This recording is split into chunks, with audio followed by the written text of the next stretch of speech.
ગર્ભ સંવાદ. ઓમ દેવકી સુત ગોવિંદા વાસુદેવ જગતપતે દેહી મે તનયમ કૃષ્ણમ ત્વામહમ શરણમ ગતઃ. બેટા, હું તને કૃષ્ણ જન્મની વાત કહું છું. શ્રી કૃષ્ણનો જન્મ શ્રાવણ માસ વદ આઠમે મધ્યરાત્રે થયો હતો. તેને આપણે જન્માષ્ટમી કહીએ છીએ. બેટા, શ્રી કૃષ્ણની કથા પ્રેમ, ત્યાગ અને અપાર જ્ઞાનની છે. હિન્દુ ધર્મના ભગવાન અર્થાત વિષ્ણુ ભગવાનના 8મા અવતાર માનવામાં આવે છે. બેટા, શ્રી કૃષ્ણને શ્યામ, ગોપાલ, માધવ, કનૈયા, દ્વારકાધીશ વગેરે જેવા અનેક નામથી ઓળખીએ છીએ. શ્રી કૃષ્ણએ દ્વાપર યુગમાં જન્મ લીધો હતો. શ્રી કૃષ્ણનો જન્મ કઠિન અને ભયાનક પરિસ્થિતિમાં થયો હતો. બેટા, એક વખત મથુરાના રાજા કંસ, જે દેવકીના ભાઈ હતા, તે પોતાની બહેન દેવકીને સાસરે મૂકવા જઈ રહ્યા હતા.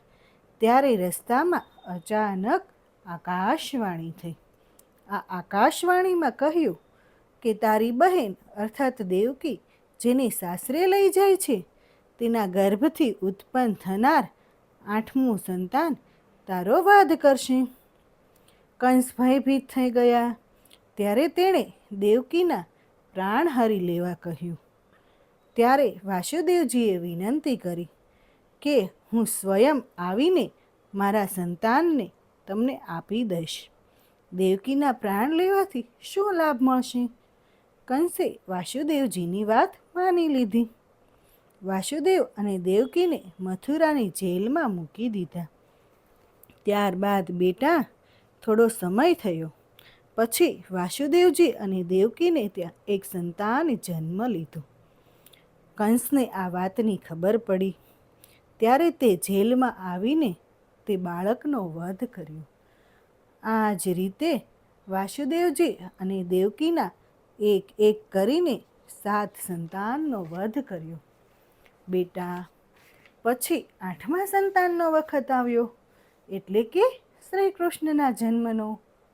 ત્યારે જેલમાં સૈનિકો વધારી દીધા. જ્યારે દેવકી અને વાસુદેવના 8મા પુત્રના જન્મ વખતે અચાનક જેલમાં પ્રકાશ થયો. હાથમાં ગદા અને શંખ ધારણ કરી ચતુર્ભુજ ભગવાન વિષ્ણુ દેખાણા. દેવકી અને વાસુદેવજીએ તેમના શરણોમાં પ્રણામ કર્યા. ત્યારે ભગવાન વિષ્ણુએ કહ્યું કે હું બાળકનું રૂપ પુનઃ લઉં છું. તમે મને તમારા મિત્ર નંદજીના ઘરે મૂકી દો અને ત્યાં યશોદાને એક પુત્રીએ જન્મ આપ્યો છે, તેને લઈ આવો. આ એક માયાવી ચાલ હતી. અહીંયાનું વાતાવરણ સારું નથી, તો તમે ચિંતા ન કરો. તમારા જવા સમયે જેલના સૈનિકો સૂઈ જશે અને જેલના દરવાજા સ્વયં ખુલી જશે. ત્યારબાદ બેટા, વાસુદેવજી શ્રી કૃષ્ણને ટોપલામાં રાખીને યમુના નદીને પાર કરવા લાગ્યા. મુશળધાર વર્ષા થઈ રહી હતી. યમુનાજીએ વાસુદેવજીને રસ્તો આપ્યો અને શેષનાગ શ્રી કૃષ્ણને વર્ષાથી બચાવતા હતા. આ રીતે નદી પાર કરીને નંદજીના ઘરે પહોંચ્યા અને શ્રી કૃષ્ણને ત્યાં સુડાવીને તેની પુત્રીને લઈ આવ્યા. કંસને જ્યારે ખબર પડી કે દેવકીએ બાળકને જન્મ આપ્યો છે, તે તરત જ જેલમાં આવ્યા.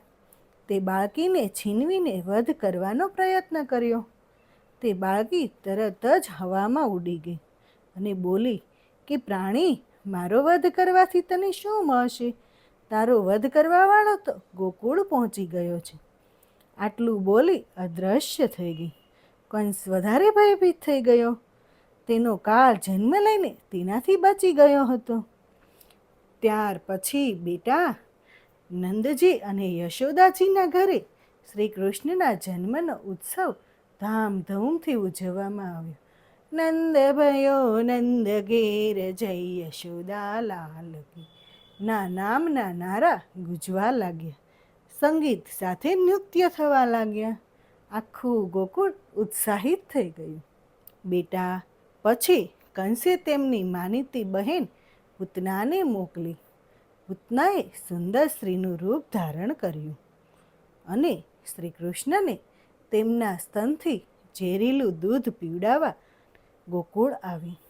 પૂતના માસી દૂધ પીવડાવતા હતા ત્યારે તેની બધી જ શ્રેષ્ઠાઓને માતૃત્વ ગણી લીધી, પરંતુ એની વિનાશક પ્રવૃત્તિને હવે આગળ વેગ ન મળે તે હેતુથી તરત જ એના પ્રાણ હરી લીધા. તેથી તેને મુક્તિ મળી. આ રીતે શ્રી કૃષ્ણએ કંસના અનેક માયાવીઓનો વધ કરી તેને મુક્તિ આપી. બેટા, ભગવાન શંકર સાધુનું રૂપ ધારણ કરી તેમના સખા વિષ્ણુનું બાળ રૂપ દર્શન કરવા આવ્યા. ત્યાર પછી બેટા, જ્યારે શ્રી કૃષ્ણએ પ્રથમ વખત ધરતી પર પગ મૂક્યો ત્યારે તેણે ધરતી માતાની માટી ખાધી અને યશોદા માતાને કૃષ્ણના મુખમાં સમગ્ર બ્રહ્માંડ દેખાયું હતું. પછી તો શ્રી કૃષ્ણની વાત જ શું કરવી.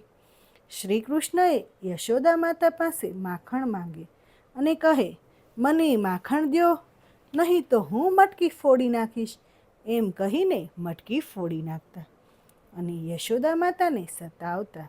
પછી શ્રી કૃષ્ણ અને તેમના સખાઓ ગોપીઓના ઘરે ઘરે જઈને માખણ ચોરી કરતા અને ગોપીઓને તેમનામાં મંત્રમુગ્ધ કરી દેતા. બેટા, શ્રી કૃષ્ણની વાંસળીનો સૂર વૃંદાવનવાસીઓને, પશુ પક્ષીઓને બધાને મંત્રમુગ્ધ કરી દેતું અને ગોપીઓ રાસલીલામાં મગ્ન થઈ જતી. બેટા, શ્રી કૃષ્ણ અને રાધાજી એકબીજાને પ્રેમ કરતા હતા અને તેની પ્રેમલીલા અપરંપાર હતી. બેટા, શ્રી કૃષ્ણ અને તેમના સખાઓ ગાયો ચરાવતા હતા અને અનેક ક્રીડાઓ કરતા હતા. બેટા, ત્યારબાદ એક વખત શ્રી કૃષ્ણ અને તેમના સખાઓ વનમાં રમતા હતા. તેમનો દડો યમુના જળમાં પડ્યો. યમુના જળ કાલિયાનાગથી ઝેરી બની ગઈ હતી અને તે ઝેરી જળમાં તેમણે કૂદકો માર્યો અને કાલિયાનાગનું દમન કર્યું અને કાલિયાનાગના માથા પર વાંસળી વગાડી અને નૃત્ય કરવા લાગ્યા. ત્યાર પછી કાલિયાનાગ ત્યાંથી જતા રહ્યા. ત્યાર પછી મેઘવર્ષા થાય એટલા માટે વૃંદાવનવાસીઓ ઇન્દ્ર રાજાનો યજ્ઞ કરતા હતા. ત્યારે શ્રી કૃષ્ણએ કહ્યું કે યજ્ઞ તો ગોવર્ધન પર્વત અને આપણા ઈષ્ટદેવ ગાય માતાનો થવો જોઈએ. પછી વૃંદાવનવાસીઓએ ગોવર્ધન પર્વતનો યજ્ઞ કર્યો. તેથી ઇન્દ્ર રાજા ક્રોધિત થયા અને મુશળધાર વર્ષા સાથે તેજ પવન કરાવ્યો અને વૃંદાવનવાસીઓને રહેવાનું મુશ્કેલ થઈ ગયું. શ્રી કૃષ્ણએ તેમની ટચલી આંગળીએ ગોવર્ધન પર્વત ઉપાડ્યો અને વૃંદાવનવાસીઓને બચાવ્યા. આવી રીતે બેટા, શ્રી કૃષ્ણએ અનેક લીલાઓ કરી હતી. ત્યારબાદ શ્રી કૃષ્ણ અને બલરામ મથુરા ગયા અને કંસનો વધ કર્યો. દેવકી અને વાસુદેવજીને જેલમાંથી મુક્તિ અપાવી. બેટા, શ્રી કૃષ્ણ અને બલરામને શિક્ષા દીક્ષા માટે ઉજ્જૈન મોકલ્યા. ઉજ્જૈનમાં બંને ભાઈઓએ સંદીપી ઋષિના આશ્રમમાં શિક્ષા અને દીક્ષા મેળવવાનો પ્રારંભ કરી દીધો. તે જ આશ્રમમાં શ્રી કૃષ્ણ મિત્રતા સુદામા સાથે થઈ હતી. તે ધનિષ્ઠ મિત્ર બની ગયા. તેમની મિત્રતાની ચર્ચા ઘણી દૂર દૂર સુધી હતી. શિક્ષા દીક્ષાની સાથે સાથે અસ્ત્ર શસ્ત્રનું પણ જ્ઞાન પ્રાપ્ત કર્યું. આ જ રીતે બેટા, શ્રી કૃષ્ણએ પોતાના જીવનમાં ઘણા ઉતાર ચઢાવનો સામનો કર્યો અને તેમણે હસતા રહીને વિજય પામ્યા.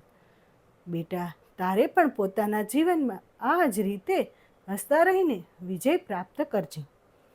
બેટા, હવે આપણે બધા વાસ્તવમાં જન્માષ્ટમી ખૂબ ધામધૂમથી ઉજવીએ છીએ, જેમાં લોકો સવારે શ્રી કૃષ્ણના શણગાર કરે, તેના હિંડોળા તૈયાર કરે અને તેમની પૂજા કરે.